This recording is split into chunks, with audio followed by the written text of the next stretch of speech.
Hello everyone, thank you for tuning in to Vidiot Entertainment Studios for this episode of Vidiot Movie Reviews. I'm the Nerd Lust Daddy, and today we continue our series reviewing every North American live-action video game film adaptation theatrical release. And today, we gotta go fast as we review 2020's Sonic the Hedgehog. Oh, the blue. This better be good. I like him's games. Cha Pidds. I hope so too. Let's run headfirst into this one and see how it is. Now, Sonic the Hedgehog was released in North American theaters on February 14th, 2020. At this time, well over 90 games in combinations of mainline, spin-off, and compilations had been released. Just looking at the mainline series releases, there are well over 30 games. Considering this film is a loose adaptation of the entire franchise and serves as somewhat of an origin story, I think it's safe for us to just use the first game in the series for a loose comparison, and that game is, of course, Sonic the Hedgehog. Now, the plot of the game series revolves around an anthropomorphic hedgehog named Sonic that can run at supersonic speeds. The first game involves Sonic fighting against the mad scientist, Dr. Evil Robotnik. Robotnik has trapped and enslaved the animal inhabitants of South Island by turning them into robots known as badniks. Robotnik intends to use this robot force to distract and fend off Sonic while he seeks to locate the Chaos Emeralds, artifacts that can grant their wielder immense power.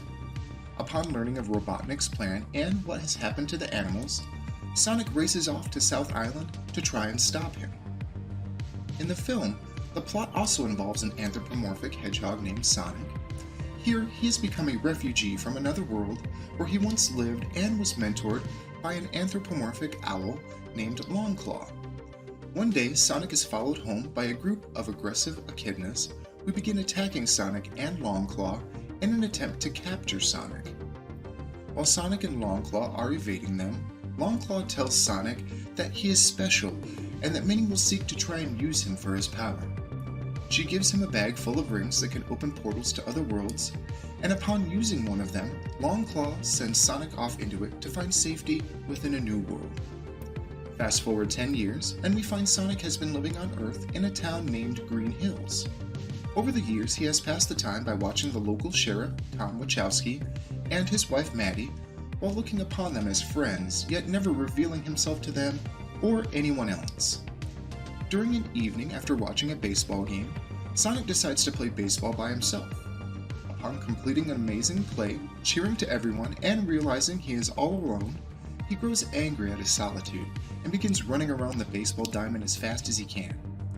This ends up creating a massive electrical pulse that knocks out power for miles. The government, in an attempt to solve the mystery behind the blackout and the pulse that caused it, call in the unstable Dr. Robotnik to investigate, as they believe he is the only one that can get the job done.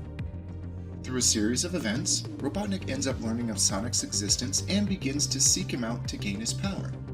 Sonic then must work alongside some newfound friends to figure out how to stop Robotnik and keep the town of Green Hills safe from the destruction he is causing. Alright, so the plot has at least the same protagonist and antagonist. We do have a different setting since this takes place on Earth and involves having interactions with humans, but I can accept that as some later entries heading into the adventure series began involving interactions with humans. Also, I give them a little credit for at least making the film take place within a town named after the iconic first stage of the first Sonic game. Considering this is a loose adaptation, I have to give credit for what has been done plot-wise. Let's be real, the plot of Sonic, especially in the beginning, was a bit threadbare anyways, and this film seems as if it's attempting to be more of a prequel to the game series as it involves the first time meeting between Sonic and Dr. Robotnik. In that respect, it does an admirable job, and one that I can give a hawoo. Pidds, what did you think of the plot? Hawoo! So how about setting and world representation? When compared to the world in the original game, we do get a nice representation of what appears to be the Green Hills Zone during the opening scene. This does, of course, transition to the Earth setting, as Sonic ends up living in a town called Green Hills, but that's where the similarities end. but I can accept the small town as a setting considering later Sonic games do eventually involve interaction between Sonic and humans within towns. I think the main focus regarding representation here then falls upon Sonic and Dr. Robotnik. Both have good representation regarding their look as well as their abilities. We see plenty of Sonic's speed and even his charge-up ball attack, and, of course, we see tons of Robotnik's mechanical creations at work. I think it's fair to say that setting and world representation get a hawoo. Pidds, what did you think of them? Hawoo! Let's jump into our characters, and of course, stick to the main ones from the games, and that are also front and center of the film. Let's start with Maddie Wachowski. Portrayed by Tika Sumpter, known for the daytime soap opera One Life to Live, as well as the films Stomp the Yard Homecoming and Ride Along. Here she's the wife to Thomas and the town's veterinarian. I found her role enjoyable as she brings forth a woman of conviction and loyalty to her family, career, and town. Screen time with her was never dull, but it never exactly ever gives the actress and character many opportunities to shine. She feels like a supporting character for the length of the film, but then again, so does everybody who has to contend for screen time with the two main characters. Still, the acting is good and I like the character, so she gets a hawoo from me. Pidds, what did you think of Maddie? Hawoo! Thomas Wachowski, played by James Marsden, known for his role as Cyclops in the X-Men films, as well as the films Superman Returns and The Notebook. He takes on the role of husband to Maddie and sheriff of the town of Green Hills, another excellent supporting character that Sonic plays off of frequently. The portrayal is convincing as a man who's torn between feeling like he has to do more and has been restricted by his small town upbringing, and appreciating and valuing where he comes from. This character not only provides good moments of drama, but also a few comedic ones as well. He gets a hawoo from me. Pidds, what did you think of Thomas? Hawoo! Dr. Robotnik, played by the iconic Jim Carrey, known for his time on the sketch comedy series In Living Color, as well as for starring in the films Ace Ventura: Pet Detective, The Mask, Dumb and Dumber, and countless others. He throws himself into the role of the mad and nefarious Dr. Robotnik. The performance here is outrageous, as can be expected of Carrey. Robotnik is mad, cocky, degrading, and genocidal as he should be. While an assumed misstep in casting when you just look at the physical representation, Carrey pulls the role off well. There are a few moments where I thought they took his over-the-top, narcissistic, megalomaniac persona a bit far, but overall, it's an enjoyable and funny performance. He gets a hawoo from me. Pidds, what did you think of Robotnik? Hawoo! Sonic, voiced by Ben Schwartz, who guest starred frequently on the NBC sitcom Parks and Recreation and is known for countless voice acting roles on shows such as Randy Cunningham, 9th Grade Ninja, DuckTales, and Rise of the Teenage Mutant Ninja Turtles. He runs headlong into the titular role of Sonic. As Schwartz is no novice at voice acting, he hits it out of the park here. His vocal portrayal of Sonic is fantastic.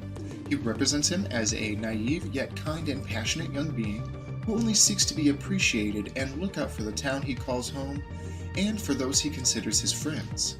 Fast, quick-witted, and courageous, this character certainly gets a hawoo from me. Pidds, what did you think of Sonic? Hawoo!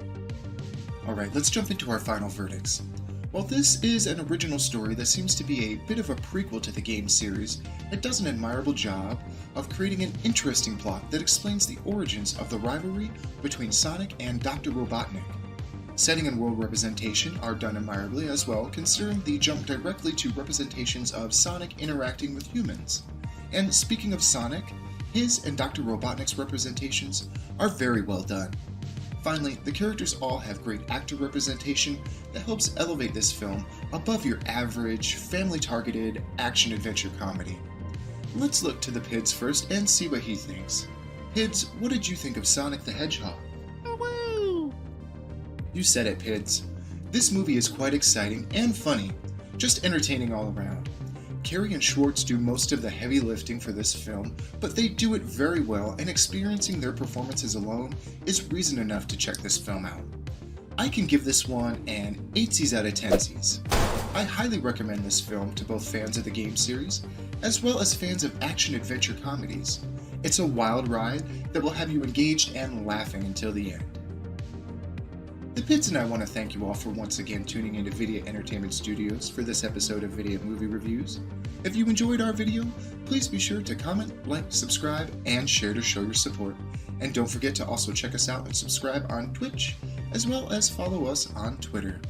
Until next time, I'm the Nerdlust Daddy, as always reminding you all to not be chit futters to each other. Body autonomy for all, reproductive rights for women, and peace, love, and happiness to all. Run us out of here, Pidds. Thank yous all for watching. See yous next week.